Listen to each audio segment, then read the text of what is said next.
Señor Presidente. Mr.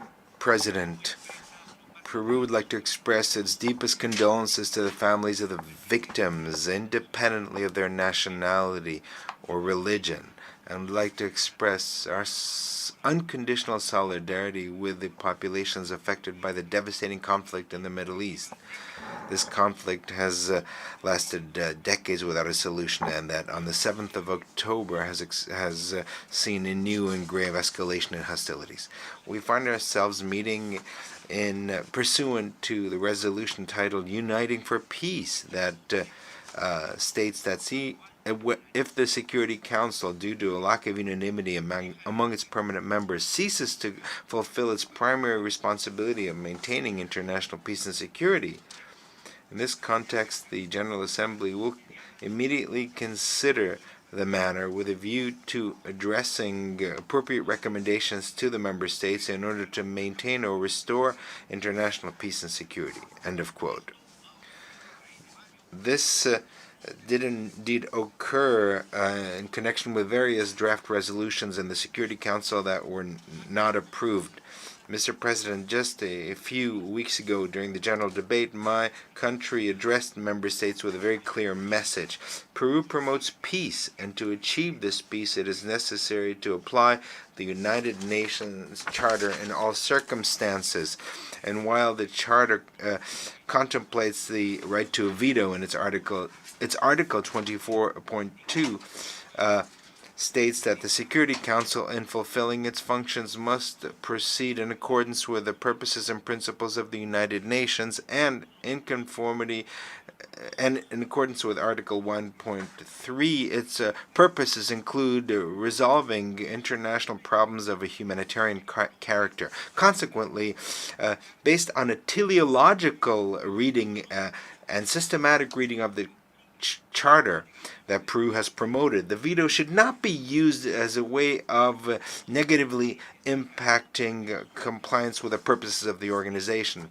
The current impasse that we find in the Council is extremely concerning. We feel consternation when this is taking place while humankind is observing with stupor the continuing fighting and spilling of blood that has affected thousands of innocent people. As representatives of our nations, we have a responsibility in favor of peace and international security, and we have an obligation to look inside ourselves and to ask ourselves, what are we really doing to remedy this veritable tragedy? Are we fulfilling our duties, or are we ignoring these inexcusably? Are we seeking to reach agreements or blaming each other? The heavy burden of finding answers to these questions obviously is even greater in the case of states that have direct commitment in favor of a lasting and just solution. Last week, the Security Council had a clear and viable solution to take concrete action. The draft resolution presented by Brazil, which reflected in a balanced way the various perspectives and obtained 12 votes. However, one permanent member decided to use their right to a veto, and it would seem that we're still far from a consensus. In these circumstances, Peru reaffirms that we must seek consensus based on the following elements. First of all, to establish a ceasefire for humanitarian aims. Secondly, the firm and unconditional condemnation of all acts of terrorism and acts of violence and hostilities against civilians. Thirdly, unequivocal rejection and condemnation of the horrific terrorist attacks perpetrated by Hamas on the 7th of October, as well as the taking of hostages. And on this point, Peru reiterates unequivocally, due to our own history and experience of this kind of tragedies, our rejection of terrorism, it's all its manifestations wherever it comes from. Fourthly, we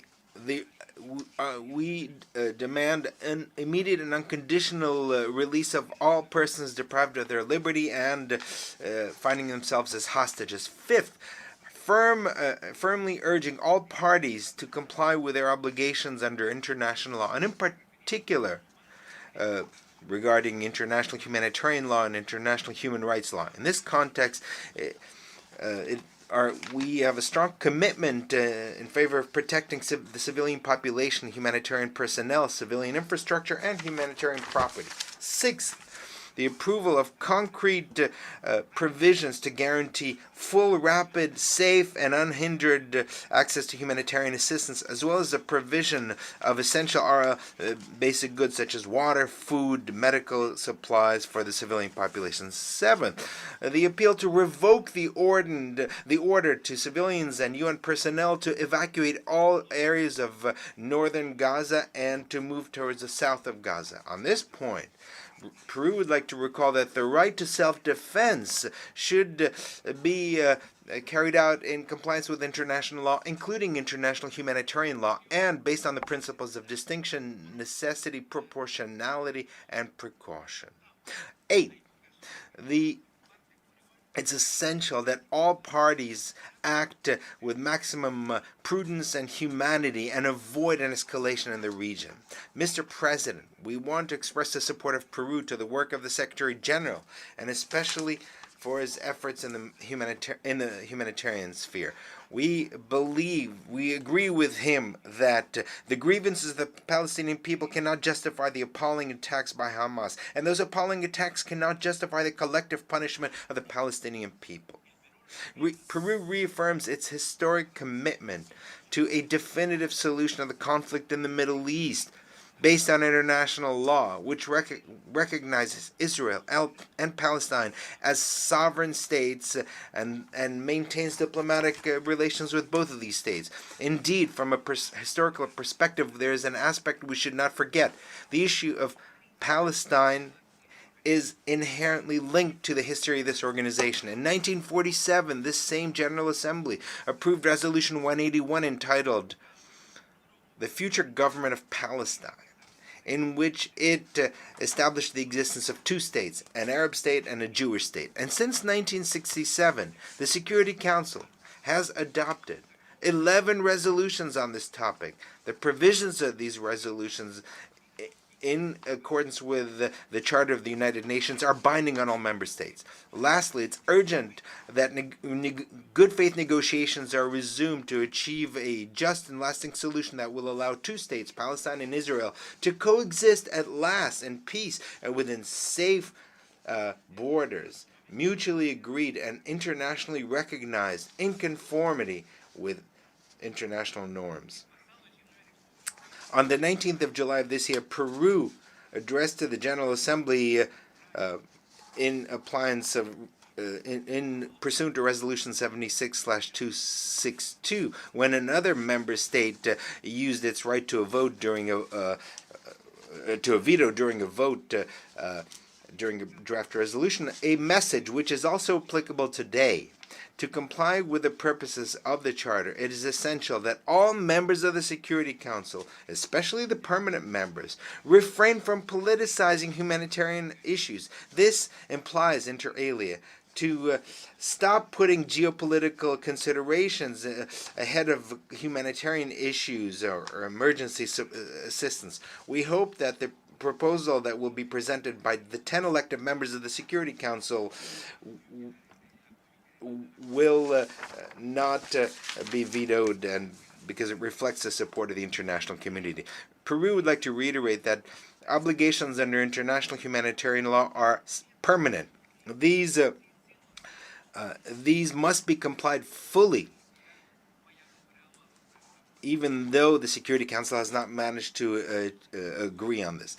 We would also like to reaffirm our position that humanitarian assistance, wherever it is required, must be provided in a rapid, safe, and unhindered way, and following the principles of humanity, neutrality, and impartiality.